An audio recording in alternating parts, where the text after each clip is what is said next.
Hello, everyone. Welcome to another episode of Modern Business Operations. My name is Sagi. I'm the CEO and founder of Tonkin. And today I have the pleasure of hosting James Meads. Hey, James. Hey, Sagi. Thank you for having me. Pleasure to be with you. Absolutely. Well, you're an influencer. You're a procurement advisor, and you're founder of Procurement Software site.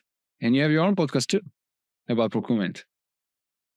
Yeah, I mean, back when I started it, there was no one really talking much about procurement tech. There were a couple of fairly generic procurement podcasts, but no one really focusing on tech. And it was just after the time that Matthias Gutzman had done his first DPW in Amsterdam in 2019. So it was really off the back of that gave me the validation that there was space for this and that it was an in-demand topic. Well, it's definitely on demand, right? It's been in the last few episodes too, been talking to some leaders in procurement, and the space definitely look like one of the faster moving spaces when it comes to general operations in companies. Procurement has been definitely on the rise. Tell me more about kind of how you got into procurement, maybe a little bit about your background, and so we kind of start from there. Sure. I mean, I got into procurement like everybody. No one goes through school and university saying, when I grow up, I want to be a buyer. It was really a summer job that I did just before my final year at university, and that was in the buying department, as it was called back then, of an automotive gearbox manufacturing company, and that really just opened my eyes in terms of what purchasing or procurement is. And I thought, this is kind of interesting. Didn't really know what I wanted to do when I left university. So then after that, I ended up, after doing a couple of jobs after college, I applied for the graduate trainee program at Jaguar Land Rover. And that's where I started my career back in 2002. When you kind of fast forward, you mentioned kind of the inception of what you're doing now. What do you think have changed, since when you started to where we are today when it comes to procurement and the methodology of it, the process of it, the technology of it, of course? I was going to say we can't go to the football or the rugby anymore with suppliers, but I'll probably get in trouble for saying that. Yeah, I mean, back when I started, everyone was using email and Excel, and I guess in that sense, not a lot has changed in some companies. But I'm obviously saying that a little bit tongue in cheek. But no, just if we look at it from a tech perspective, the only real procurement tech that was out there back then was e-auctions software. And indeed, back in 2003, when I did my first major RFP at Land Rover, we used that. We were using e-auctions back then. Same things that people hate about them then as now, and you have to set it up properly to get it to work, and you have to have the right communication with suppliers. But yeah, I mean, the biggest things that I think have moved since then are just focus on sustainability, more robust compliance processes, and just the amount of tech that's out there and the amount of data that's available there at your fingertips now. I mean, we had the internet back then, but the level of data aggregation tools was just not what it is in today's world. So they would be the three big ones, I would say. A lot of times when we look back, a decade back, 2 decades back, the shift might be so big that it's kind of like apples and oranges, trying to compare it, and it's hard to compare. But you've been an advisor for companies for that amount of time. And when you think about the impact or the outcomes, when we're trying to compare that, do you think we're better? And if so, how much better are we as an industry compared to where it was, 2 decades ago? That's a really interesting question. So I think on the one hand, procurement has certainly got a lot more bureaucratic during that time. Some of it being necessary when we look at things like corporate social responsibility and sustainability. Those things are very, very much needed and do good in the world. But also, I think there's a lot of process for process's sake. And I think there's a lot of there are, especially in large corporate organizations, there are a lot of people that have to justify their existence. And because of that, we get very convoluted processes. It's a little bit like, if I use the simple example, it's like if you want to build an airport runway in the UK or in the US, it takes 20 years. If you want to build it in somewhere like China, it's done in a year. And I kind of think procurement is a little bit like that we often overcomplicate things, and certainly have done over the last 20 years. That's certainly a negative trait that I've seen. Yeah. Obviously, on the positive side, we have all of these systems and technology in place now that if you use them correctly and have the right communication strategy and implement them right, they can do a lot of of what I call the spade work, a lot of the heavy lifting. So as highly paid procurement managers don't have to spend half of their day fiddling around in SAP or in email and Excel trying to get something to work.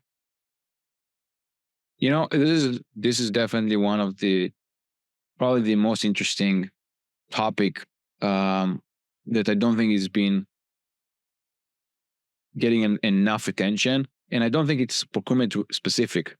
I think every department, every back office process has been experiencing what you described, where through the iterations in trying to incorporate learnings and things that work well, things that didn't work well, trying to add safeguards to not make costly mistakes, you really just end up with a lot of layers of bureaucracy and red tape. I believe personally that tech can be what allow you to balance the two, where you can have sort of like better balance between having compliance and the safeguards without hurting, without creating the both the latency in your example with the 20 years in how long it takes, but also in the experience and in the cost that it takes to get something done. But I still don't think we are fully able to kind of do that. I don't think it's it's the lack of technology, though. I think it's more in the openness and readiness of organizations and people to trying to do that. I'm curious because, again, you've met and you work with so many different people. Why do you think, other than, like you said, people just need, sometimes justify their job, which is also very true.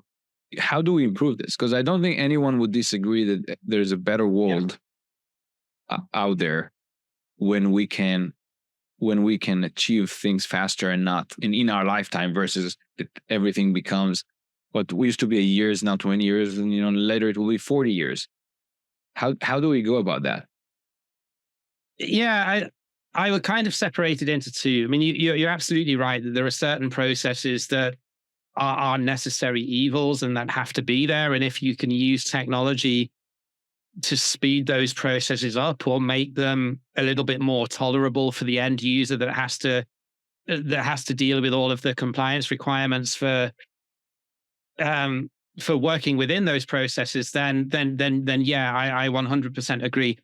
But I also think that when you look at it holistically, there are a lot of things that procurement is doing that doesn't necessarily need to be there, that are just waste as a result of either processes being too convoluted or there just being a lack of trust and a lack of pragmatism and a lack of an entrepreneurial mindset within the organization. If you're paying me as a procurement category manager a six-figure salary a year, and I'm having to fill out a form, and this happened to me actually, if I'm having to fill out a form and to justify €3,000 worth of travel to go to Johannesburg and negotiate a $1 million saving on $8 million of spend, is that a good use of my time? Probably not. And I just think, well, this is the most commercially illiterate thing you can be doing.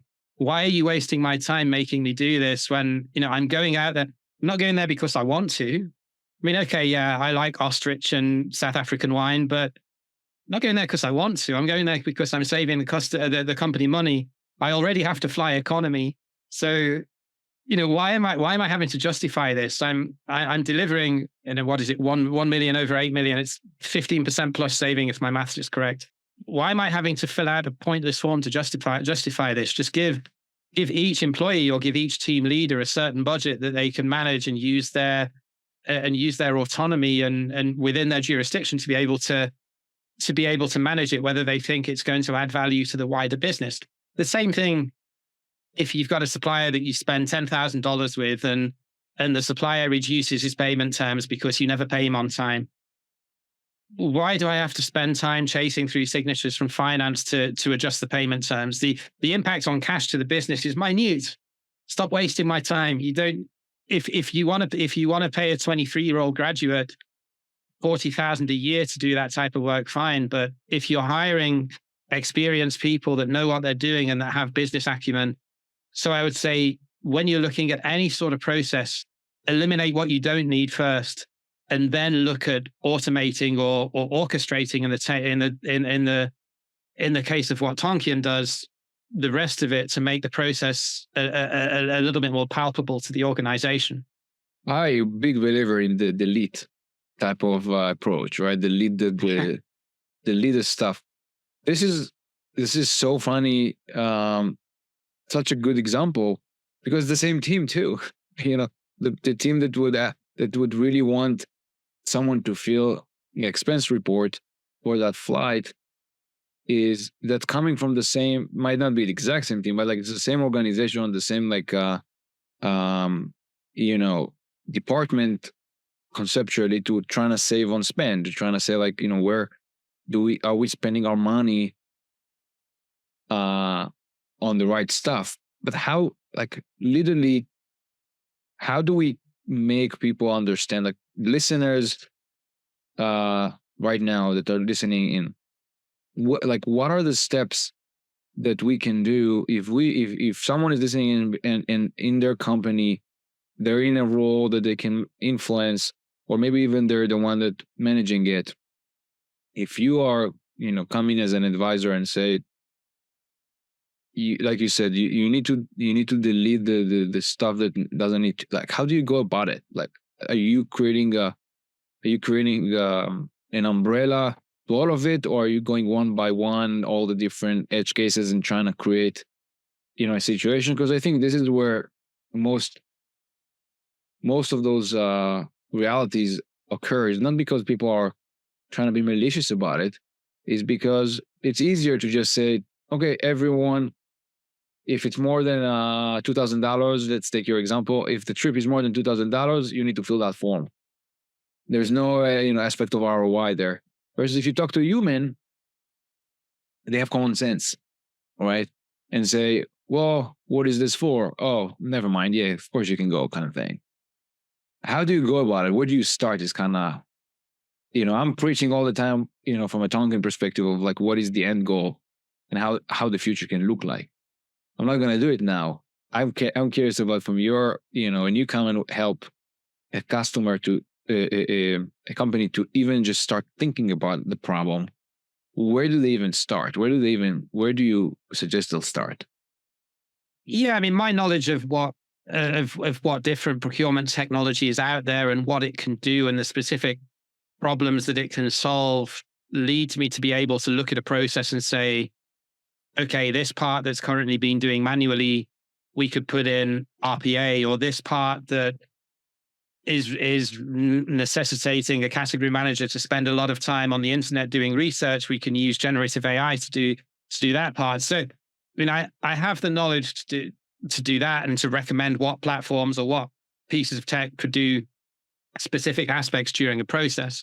What I can't do is to say to a procurement to an organization, you're micromanaging this, just rip out a lot of your process, because that's an insight. I mean, I can recommend it and I can make the comment, but I can't force that through. That's not ultimately usually what a company is paying me to do. They usually want me to advise on what type of tech is available to solve a specific type of problem. So usually they will come to me and say, okay, we want a source to pay solution that does A, B, C, D, E, F. and we'd like it to do GH and I as well, but it doesn't have to. Or can you, or this is our end-to-end process. Can you recommend areas that we could, automate or use AI as part of that process? But I think you raise a good question, because that doesn't come back to the whole common sense argument. And I think I would approach this from what I call effective hourly rate, or EHR. And that is, if you take the annual salary of a procurement person and divide that by the number of days that they work a year, and then divide that by the number of hours that are in that day. So let's say 46 weeks a year if you take vacation and public holidays and personal days or whatever, retreats. So 225 days a year, and then, okay, they work 8 hours a day. Then if you take, I don't know, say they're working $100,000, they're making $100,000 a year. So divide 100,000 by 225 and then divide that by 8. That's their effective hourly rate. Could you, as a team leader, hire somebody theoretically on one of these outsourcing platforms like Upwork or Fiverr or any of these freelancing platforms, to hire someone to do travel expenses, or to make PowerPoint slides look pretty, or anything that's not for procurement activity? And if the answer is yes, then you're not utilizing your human capital of your team effectively. And heads of procurement, chief procurement officers always complain, we have no resource. We have no budget for tech. You do have resource, you do have budget for tech, but you just need to think a little bit more business minded. And if you've got 20 category managers and they're spending a third of their time on admin, then get rid of that admin. And then you've got your team suddenly a third bigger. Or maybe you don't need as many, and you can save what you're spending on that part of the wage bill to invest in some tech. Because it's, that you're CEO of a tech company, the biggest objection I bet that you hear is, we've got no budget. They do have budget, they just don't think they have, because they're spending it on something that they don't need, which is usually human capital or administrative waste. It's such a simple and such a common concept of looking at the hours that you spend and attribute the dollars for them, but so few people actually look at that number and think about it as a hard ROI. That's what I think is a big, almost a cultural gap that I think would do a lot better to society. And I think, honestly, we're going to be forced to do it whether people want it or not, because of AI. Because you're going to realize that the ROI of some of those things is going to be so off unless you understand that your time is the only currency that matters. And not just like, it takes me a week or it takes me 3 weeks. What does it matter? You know what I mean? Then you're not going to be, you're not going to survive the change and the next wave of it. So I completely agree with you. I think it's spot on. And when you add on to that as well, if you're trying to hire, as the older workforce starts to retire that are doing some of these maybe more operational or repetitive tasks, good luck trying to hire a 25-year-old into doing that type of task. After 10 minutes, they'll be scrolling through TikTok or Instagram because they're bored already. So I think you're going to need to automate a lot of this anyway, because you're going to struggle to be able to recruit and retain the workforce, at least in, sort of Western countries whose demographic pyramid is the wrong way. Maybe not in countries that have, population dividend, demographic dividend over the next 10, 20 years. 100%. 100%. And again, I think this is true for every department and every part of the business. It's specific examples on procurement here, but this is 100% true for legal and for IT and for finance and for HR and honestly even so like front of the house, whether it's customer support and success and sales and engineering even. It is remarkable how little people actually think about each of their weeks and months and years as a bucket of investment that they need to do capital allocation exercise and understand like where do you do that. But I think it's a good advice too in general. I think it's applicable.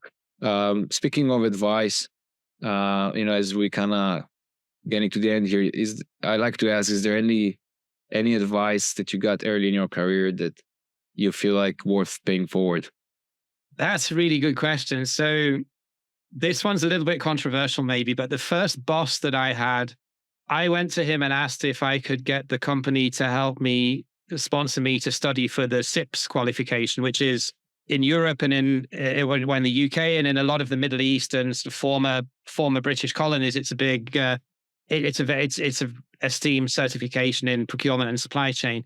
And my boss back then, even at the time, back in 2003, said, James, honestly, if you want to do a postgraduate qualification, I would recommend that you go and study an MSc in logistics and supply chain, because that will make you a much more rounded person than studying SIPs. And I think, and yes, the qualification certainly has relevance, especially if you're moving across from another function into procurement, or maybe maybe you're working in the public sector. It still has a lot of resonance there. But I do think it's becoming less and less relevant, especially as the march of tech and the integration of procurement within the wider supply chain and operations function, especially in manufacturing businesses, is kind of making those interchangeable skills a lot more relevant. So yeah, he was probably ahead of his time, but it was good. He was quite visionary back then, I think, for saying that. Yeah, and again, I like to generalize some of those examples, but I think that's applicable again across. I think there's a lot to say of like, is the certification of the past, are the skills are representing the skills that you would need in the future. And I think too often people are just like, they grew up on something, their parents or their early, or the teachers, or they're sort of like, they were trained and formed in a world that is not the world that this person is going to be operating in 10 years, in 15 years. So kind of keep an eye on that.